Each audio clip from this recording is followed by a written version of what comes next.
So, has anyone here heard the South American proverb that broth will raise the dead? Well, I've researched broth for 20 years, and my biggest disappointment was I did not find one shred of evidence that it will do this. In fact, I discovered that broth can kill. Killed Julia Child in 2004, French onion soup. Killed President Millard Fillmore, beef broth, 1874. Robert E. Lee, 1870. Allen Ginsberg, chicken soup, 1997. And Marie Antoinette died after drinking French consommé. So you're a pretty smart group, so I think by now you've figured out broth didn't kill these people, and of course correlation does not equal causation. So I'm the naughty nutritionist, and I couldn't resist starting out with a little mischief. But from now on, this talk is going to roll to a brisk boil because I got a whole lot of science to cover in very little time.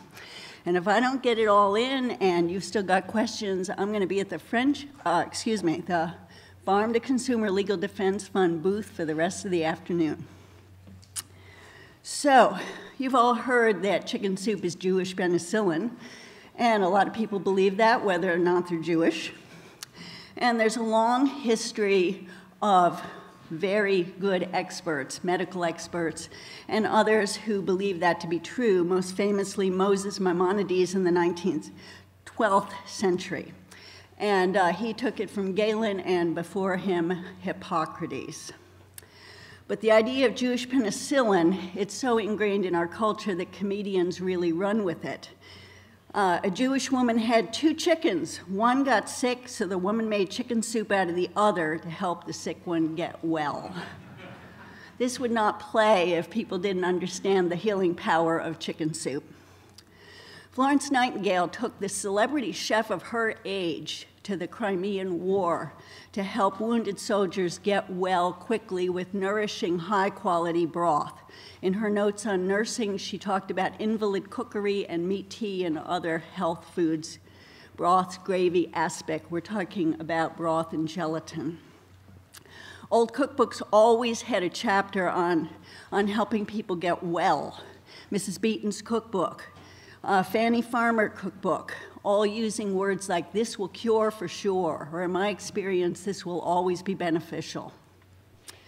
Community soup kitchens, we all know that's to help the malnourished and misfortuned.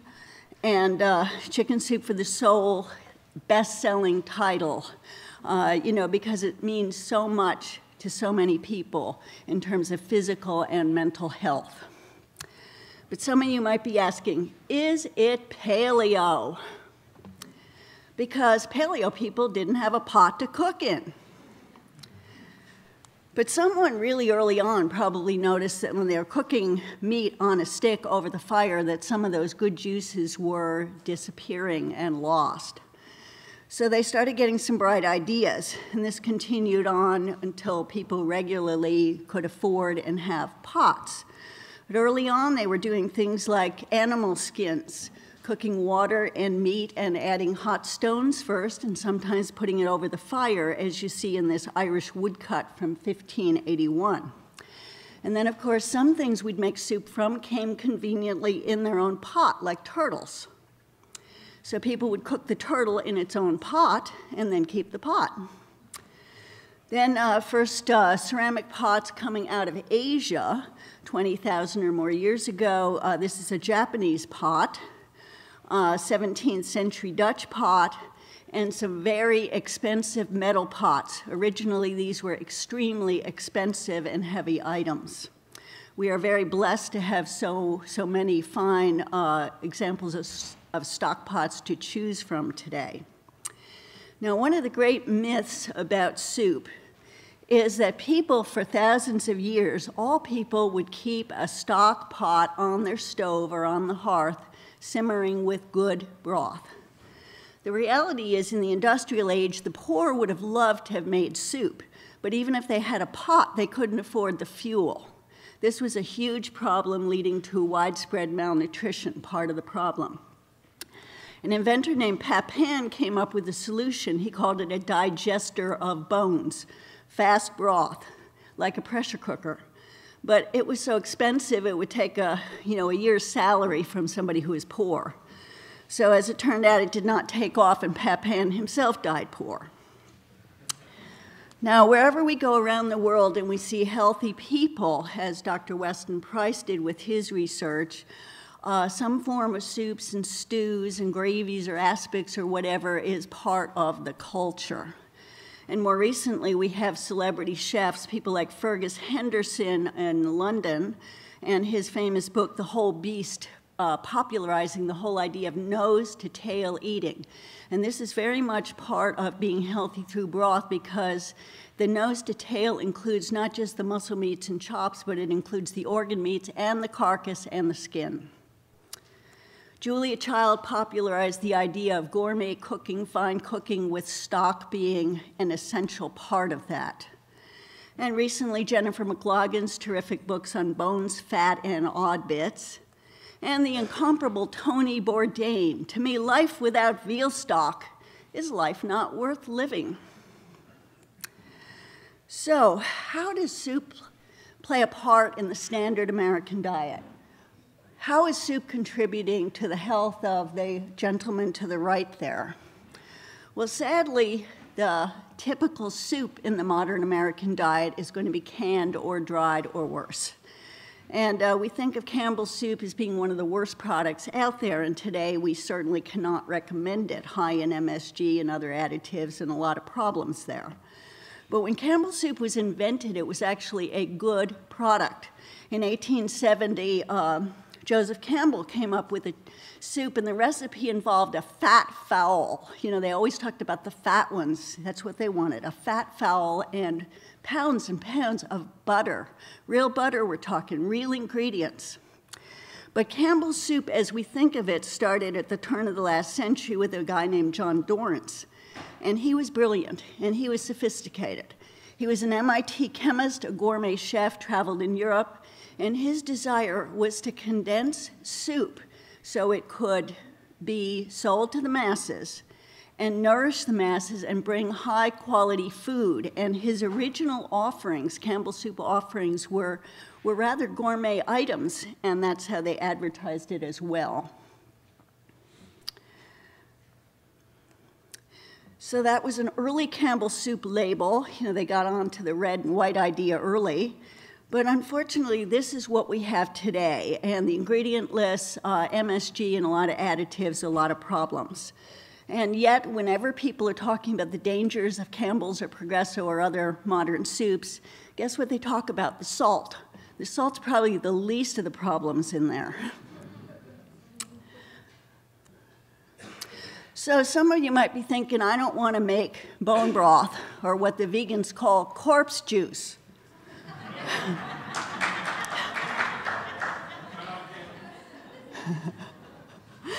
So some people would like to buy it ready-made, and sorry to report that soups like you're seeing on the slide there, many of them are not even made with bones, and on top of that, there is MSG in there. It might not say MSG, but things like natural chicken flavor or autolyzed yeast extract, that is code for MSG.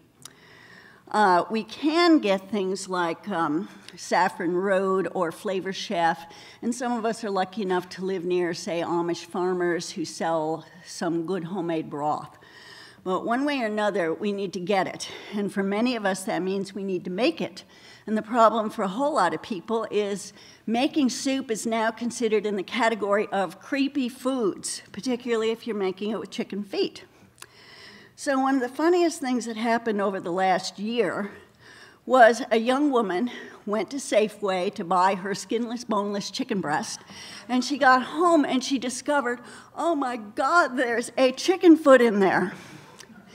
And this young woman had a full-scale Twitter tantrum, and she said, hey, Safeway, does this look like chicken breast to you? I'm vomiting. And then she tried to extort them for ice cream for life.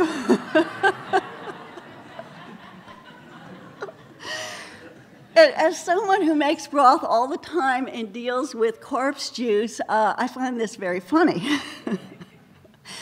But this is actually not funny because it's part of the problem. People are so out of touch with using all parts of the animal with nose-to-tail eatings and what Mother Nature really gave us to be healthy. So I'm going to move now into the different components of broth that contribute to it being such an amazing health food. Now, first of all, that's going to have a whole lot to do with the quality of what you put in the soup stock. In the pot, you know, what's the quality of your vegetables? Where were they grown? Are they organic? Are they not? Are they fresh? Are they not? For example, you know, fresh onions different from the ones that are sprouting, fresh carrots different from those that are moldy. Are you using the whole chicken in the pot, or are you using the carcass? Are you using chicken feet and pig's hock, or one or the other, or even both? That will give you a broth that is very jiggly, extremely rich in gelatin. Are you using chicken gizzards, a wonderful, inexpensive, nutrient-dense food? Or are you using bone marrow? Marrow, one of the most nutritionally dense foods ever. So some people want to make sort of the ultimate recipe that's going to give it all every time, and my recommendation strongly is let's vary it. Let's make chicken soup, turkey soup, lamb, fish. The fish broth will have a lot of iodine, a variety of broth. Let's look at the protein in broth. It's considered a poor protein, and in fact, that's true. If you're thinking about just the broth, or what's sometimes called the meat tea, or the commercial version of gelatin, which would be the powdered collagen, that would be a poor protein. And it's low in tyrosine, low in histidine, and there's no tryptophan. Well, this is really not a problem because you can solve that problem very easily with meat, eggs, and other high-quality proteins in your diet. And of course, if your chicken soup is not just broth, but it has some pieces of chicken, or your lamb shank soup is not just broth, but has some lamb, it's solved right there. But if you're drinking meat tea, you're probably having something else during the day, such as, for example, eggs. Nonetheless, in the 19th century, there was a headline about dogs dying from gelatin, and that scared a whole lot of people. As it turns out, as with many studies, the headlines in the newspapers did not reflect the study itself.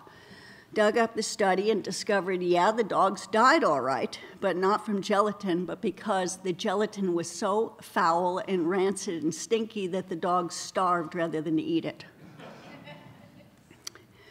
And in fact, gelatin is a useful protein. It's not a complete protein, no doubt about that, but it has what used to be called a sparing effect. You see that phrase a lot in 19th and 20th century literature, and that means that you need less meat in order to have all the benefits from the meat protein if you have soups or stews or the gelatin in the picture. And should you be on a plant-based diet, either because you're broke or because you're a vegetarian, or you've just heard that the grains are healthy for us, none of us, of course, but if you want to help out those grains, you make your rice with broth, or you make your quinoa with broth instead of water, and that will improve the quality of the protein as well as its digestibility. So yeah, bone broth is a poor protein, but the gelatin, that will pack a punch. And where that comes from is it's high in the conditionally essential amino acids glycine, proline, and glutamine. Conditionally essential amino acids that a whole lot of dietitians tell us we all get enough of, but in fact most of us desperately need more of. So proline. We need proline if we're going to make collagen, if we're going to have beautiful skin or cartilage. You want good knees, you're going to need proline. So why would somebody be deficient in proline? If you're on a high-carb diet, if you're on a vegan diet, if you're on a high-protein diet that's low-fat, if you've got a vitamin C deficiency. So glycine, simplest amino acid used to make other amino acids. And we need more glycine if there's increased needs. Are you pregnant? You need more glycine. Do you have an infection? Do you do a lot of sports, bodybuilding, athletics? Are you detoxifying? We all need to be detoxifying. We're in a very, very toxic world, and we need glycine to make glutathione. Glutamine. We need plenty of glutamine if we're going to heal our leaky guts and if we're going to have a healthy gut. If we've got bowel problems, irritable bowel, celiac disease, glutamine can help. Helps the immune system, and if you're working out a lot, muscle building. Now, have any of you heard that there's a dark side of glutamine? A whole lot of people seem to think glutamine and MSG are the same thing, and they're not. But here's the thing. Glutamine does cross the blood-brain barrier. And at that point, glutamine is going to go either down the GABA pathway, which is calming, or down the glutamate pathway, which is excitatory. And both of them are needed, and the body in its wisdom closely regulates the process. But if somebody is sick, such as an autistic child, the glutamine can be a problem because the GABA part is not going to be working, only the excitatory. So that's a simplification, but that is basically the reason why a lot of our sick autistic children need to start out on a GAPS diet, which features short-cooked bone broth instead of long-cooked. And the short-cooked is lower in glutamine. It's also lower in all the rest of the nutritional elements. But we have to go slow and steadily with those children, and eventually, hopefully, they can get to the full-blown nourishing broth. Another issue people like to think about is the methionine and methylation issue. Chris Masterjohn has written brilliantly about that. A whole lot of people who are focusing on muscle meat, steaks, and chops have a diet high in methionine. And even though there's proline in there, the proline's going to be low. The ratio's off. And that can contribute to methylation problems. I want to look at collagen and the manufactured form, which is gelatin. In the 19th century, there was a whole gelatin industry. That's where a whole lot of science was done, a real vigorous scientific community all debating gelatin because they wanted gelatin to solve the malnutrition problem. And it was sort of the soy protein of the 19th century. It was thought to be a miracle food that was going to solve every problem. And unfortunately, it didn't quite work out as well as they hoped. And it's been quite a while since any of us have been hearing about that in that way. I mean, most of us today think about Jell-O in terms of, you know, the red or green stuff they serve at hospitals. And what we need to be thinking about is the homemade gelatin, such as the gelatin that you see on the right there. So the gelatin industry became extremely popular at the point of Charles Knox and Knox Gelatin. And Charles noticed that his wife Rose was spending way too much time in the kitchen making homemade gelatin and decided to let her get out and have fun more and at the same time make a profit. So he developed a process by which Knox Gelatin was manufactured. It went on the market. It started doing well. And then Charles Knox died in 1908. And his wife Rose took over and became a pioneering businesswoman, a very powerful woman during her time, and unusual. And she got the bright idea very early on that most people weren't going to buy Knox Gelatin because her husband had a racehorse named Gelatin King or went up in a balloon called Gelatin, but because she came up with the idea of recipe books and helpful tips. And as the naughty nutritionist, I really like this one, the Knox Quickies.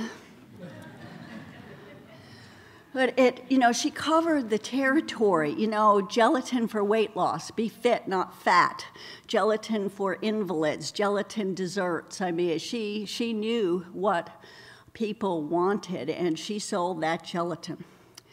Now, I would like to say we should get Knox Gelatin today, but unfortunately, Knox today is made from, factory-farmed animals. And that's not something I'm going to endorse. And one of the better products on the market would be Great Lakes. That's widely available. And today we've got some small companies making really superior gelatin and collagen hydrolysate products. So this is really good news for those of us who would like to not only make homemade bone broth, but perhaps supplement with some gelatin or collagen products. Another big topic, cartilage. If you're making homemade bone broth, there's going to be all the globs and blobs of cartilage on those bones. You know, it's not a pick clean skeleton that you're working with. There's going to be plenty of cartilage on there. And the amount of cartilage in your pot of broth is going to depend on what you're starting with. A lot of knuckle bones, a lot of cartilage. If you're making shark's fin soup, I mean, the shark's whole body is not bones, that's cartilage. The entire body of the shark is cartilage. You're also going to find bone in your bone broth. And again, the quality of the bone is going to affect its nutritional profile, but generally about 50% minerals, 28% collagen, 22% water, you know, on average. Now, you would think, wouldn't you, that if you're making bone broth, and particularly if you're cooking it for a long time, and like with chicken broth, if the bones are really soft and just about dissolved, you would think you'd have a whole lot of calcium and other minerals in there. And there's a myth out there that a lot of people keep repeating, that if you can't do dairy or you don't want to do dairy, that a cup of bone broth will give you as much calcium as a cup of milk. This is not true. It does not even come close. But there's so little calcium in bone broth. This was really shocking, and the first study I found was a 1934 one, and a very good study. You know, just because a study's old doesn't mean it's not a good study. 1934 study, very low calcium, but the broth that had the most calcium was the one made with a lot of vegetables. Now, this just seems so hard to believe. I mean, I would have thought, you know, the bones were making the calcium, but they were getting it from the vegetables. So this was one of those, you know, what the fuck moments. So, of course, the first thing we did was we tried to test. So we got some superior broth from pastured hens. You know, we got it from Jessica Prentice. We had Kim Schutte of Biodynamic Wellness make it. We had the best broth that's out there. And we had it tested. We had it tested a couple labs, and over, low calcium, just like on the USDA figures, you know, made with, say, Campbell's soup or something. So the big question was, okay, I have to accept that the calcium is low. So why do we have so many testimonials about people who had brittle and broken bones and osteopenia restoring their bone mass through bone broth? Why do we have all those testimonials? And here's what I came up with. The key is the collagen in the broth, because the building blocks of bone are collagen fibrils. They form the scaffolding. You have to have the structure in place, because without that structure, you can slap on all the calcium and other minerals you want, and all you're going to build is chalk that can start to just, you know, fall apart. It's like you can't build a building with concrete without putting rebar in there. The structure is the most important for the strength and flexibility. And that is where bone broth shines, because that's where you're going to get a lot of that good collagen. Let's look at bone marrow. You're going to get bone marrow if you're making homemade broth. A little bit if you're making it from chicken, a lot if you're using marrow bones. Now, of course, marrow is a very primal food. You know, it's, I mean, the ultimate carnivore's food. You know, you're licking and you're sucking. You know, it's very carnal.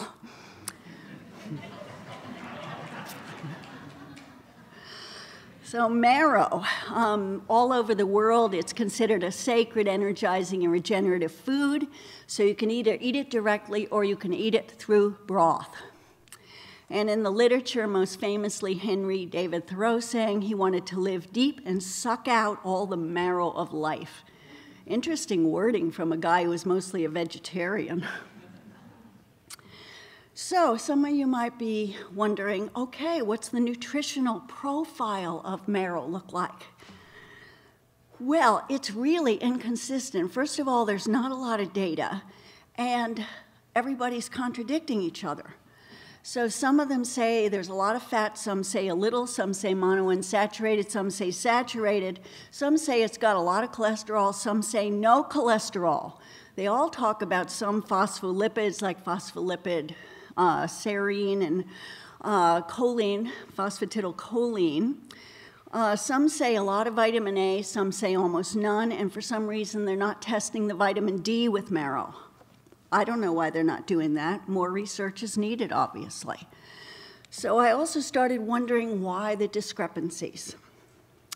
Well, Stephenson offers some answers. Stephenson noted in his book the lower leg was soft and more like delicious cream in flavor, in other words, the monounsaturated fats, and the femur was hard and tallowy at room temperature, in other words, saturated.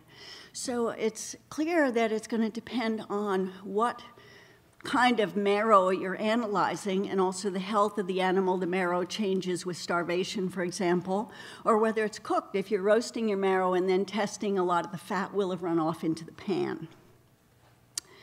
Another component of broth that's important for health and healing, the protein sugars, proteoglycans, protein sugars, and some other names of these things, mucopolysaccharides, glycosaminoglycans, which everybody calls GAGs.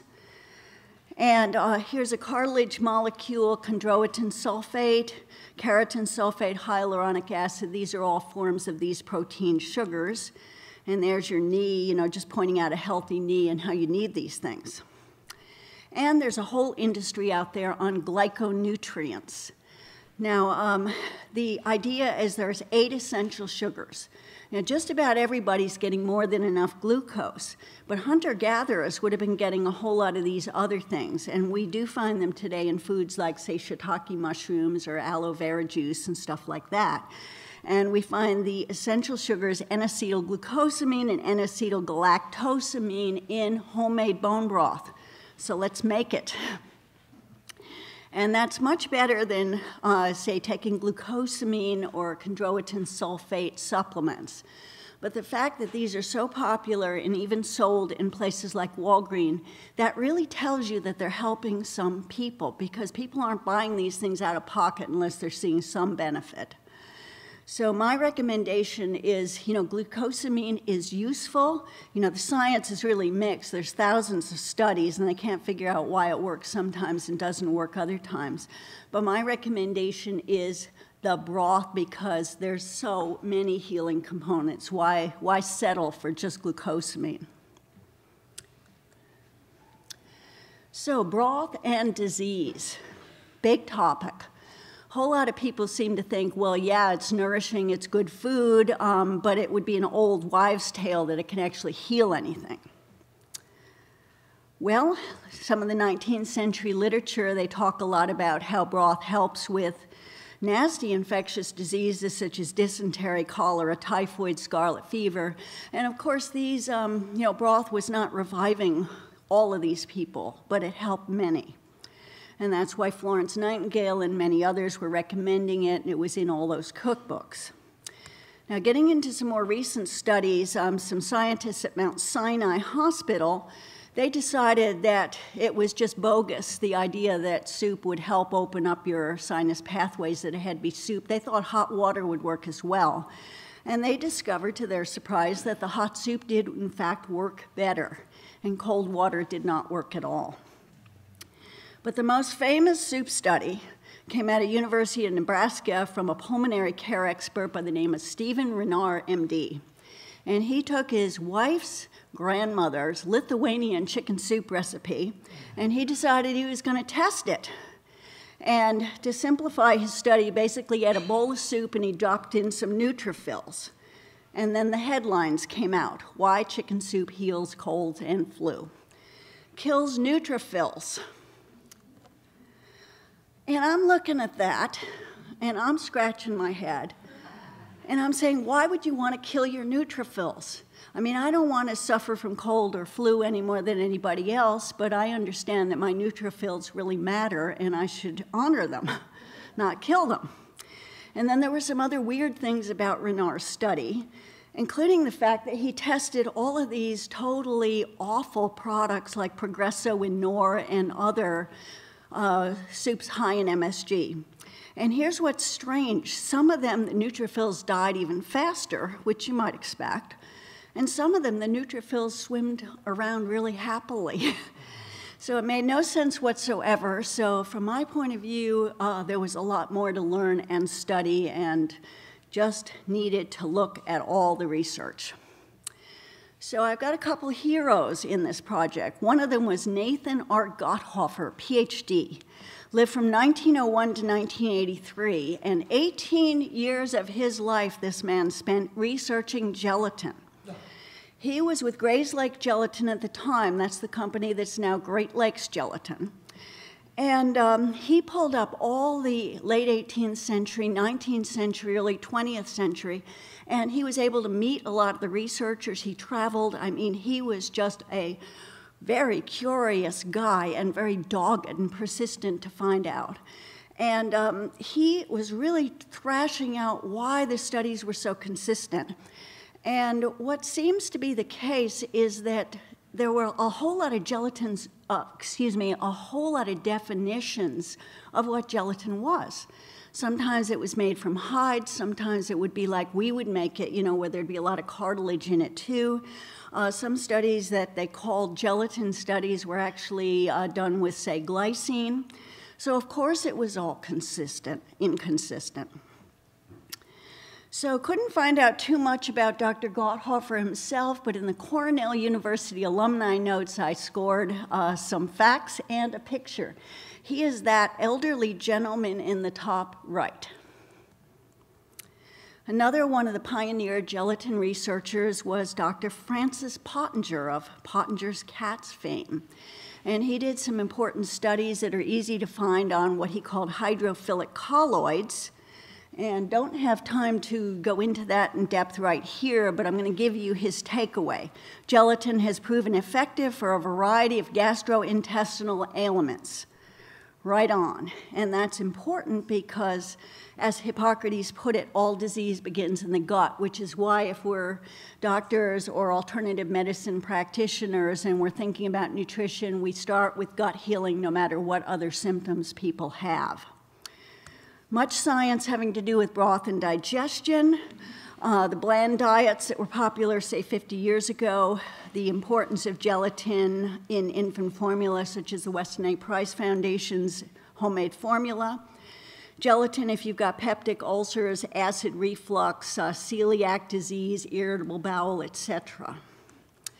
And, you know, we all know here that the brain and the gut are very much together. And just quickly point out some mental health issues.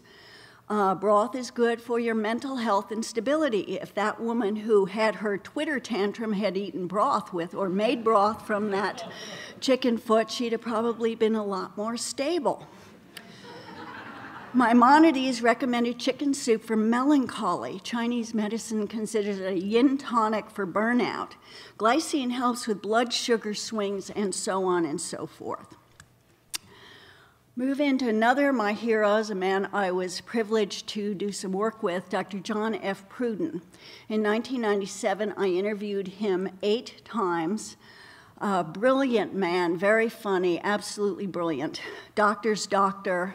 Best of the best, and he died in 1998, sadly. And I'm very happy at this point to be able to share a lot of his research in the book I've got coming out, the one with Sally Fallon called Nourishing Broth, coming out end of September. Well, Dr. Pruden was the son of an osteopath. He became an MD, Harvard, Columbia, and a lot of his early work came out of the work he did at Fort Sam, where he was trying to heal the wounds of soldiers who'd come back all blown to bits from Korea. And cortisol was very big, cortisone treatments rather, were very big at the time with disastrous side effects, and he was trying to find a solution. Dr. Pruden, let's see, okay. So it was first with wound healing. And then at some point he discovered, by some miraculous coincidences, that cartilage chips on the wound made it heal faster. They'd been trying all sorts of things, and then some guy suggested cartilage chips, and everybody thought they were crazy. And the wounds healed so quickly, and they healed well. And from there, Dr. Pruden went on to do more and more research with cartilage. And among other things, he found out that it could turn around herpes, shingles, mononucleosis, and other viral problems, which has something to do, I think, with why broth can heal colds and flu and other problems. He also found that it could reverse osteoarthritis, even severe osteoarthritis where the joints were totally cracked and degenerated. He found it could reverse rheumatoid arthritis, and the patients he were working with were totally debilitated. I'm not talking about early stage or prevention here, which of course that it does even better, but late stages, people who were in agony. He turned around scleroderma. He softened the skin of these people with the hidebound disease, where their skin got so tight around them that they were prisoners in their own skin. He turned around psoriasis and irritable bowel, colitis, and Crohn's. You know, these patients were, shall we say, flushed with success. Now, some of you may realize at this point that a lot of these are autoimmune disorders. Now, that's kind of controversial, but a lot of good, solid health practitioners believe that's what we got here. And I just want to point out here that with multiple sclerosis, Dr. Terry Walls has included broth in her healing protocols for that, another autoimmune disease. Dr. Pruden also turned around cancer cases, terminal cases, the kind of cancers that nobody could cure then or now. 31 cases, and these are all written up in the very best medical journals. And of course, nobody has ever heard of them, but they're there. So, why did he think he was having these results? Well, he wasn't entirely sure, but working with a whole lot of other top scientists all over the world, they discovered some things. Cartilage was a potent normalizer, a true biological response modifier, an activator of macrophages, activator of natural killer cells, rouses B lymphocytes, and release a colony-stimulating factor. That's for starters. So, what does that exactly have to do with autoimmune disease? Now, this is where I come in with my crazy controversial theory. The whole idea of pleomorphic bacteria, mycoplasma, mutating bacteria, the kind of bacteria that shift into viruses that are stealth operators and that can camouflage themselves so people don't notice them, and they're known to hide in connective tissue.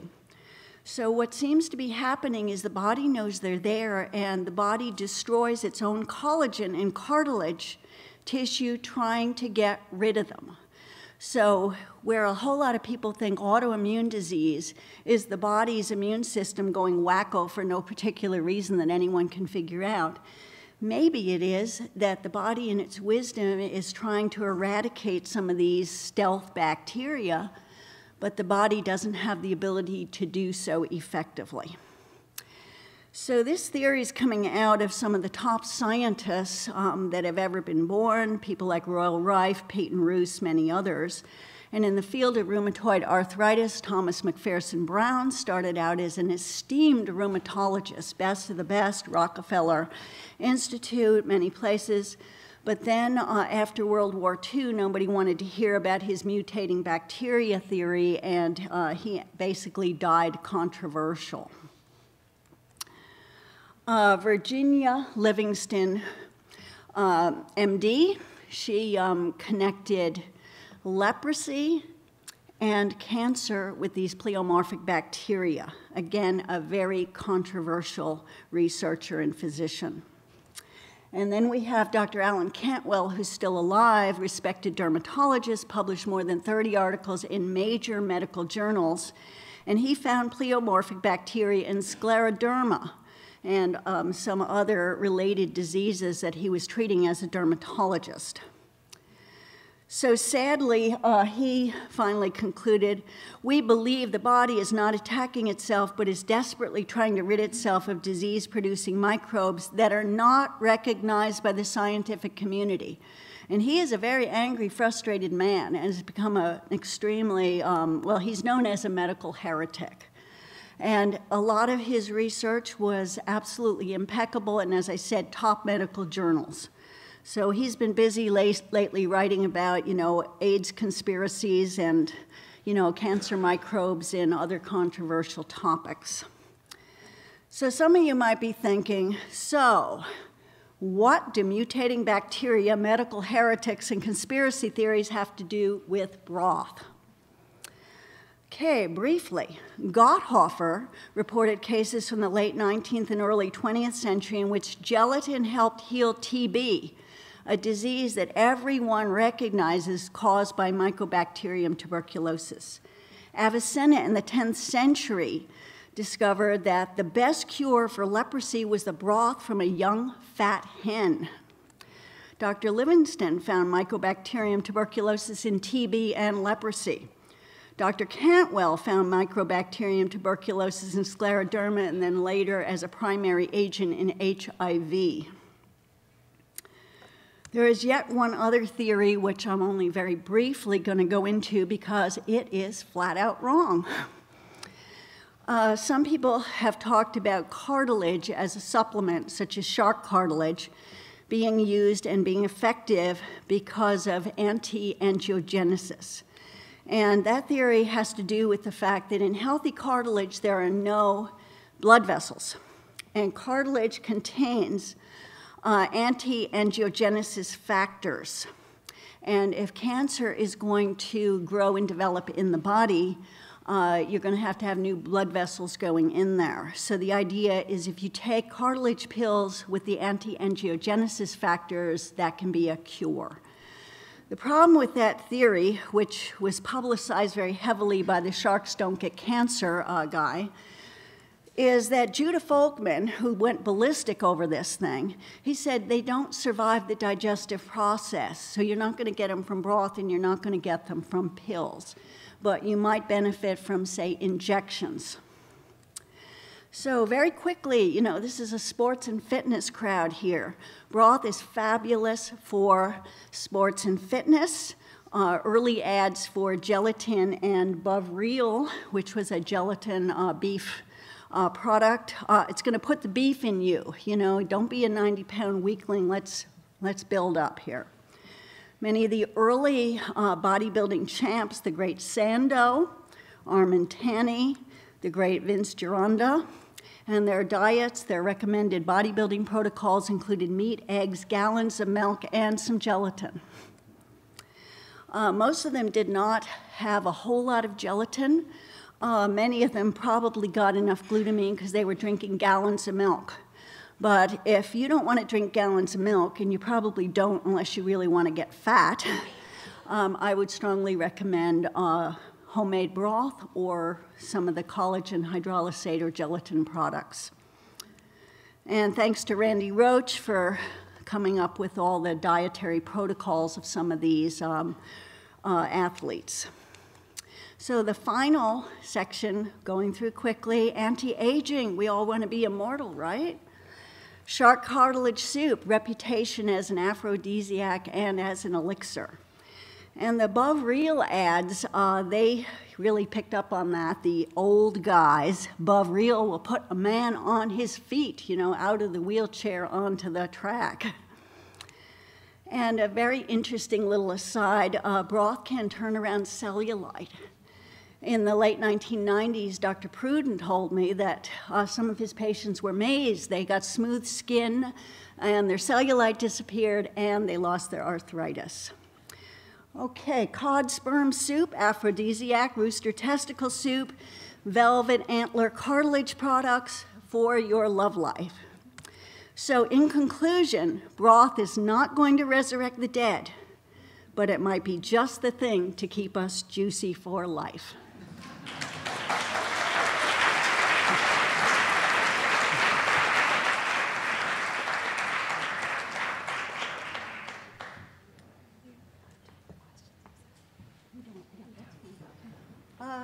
going to, as soon as they kick me out of here, I'm going to head to the farm to consumer booth. So anybody who wants to talk more about broth, that's where we'll be. Thank you.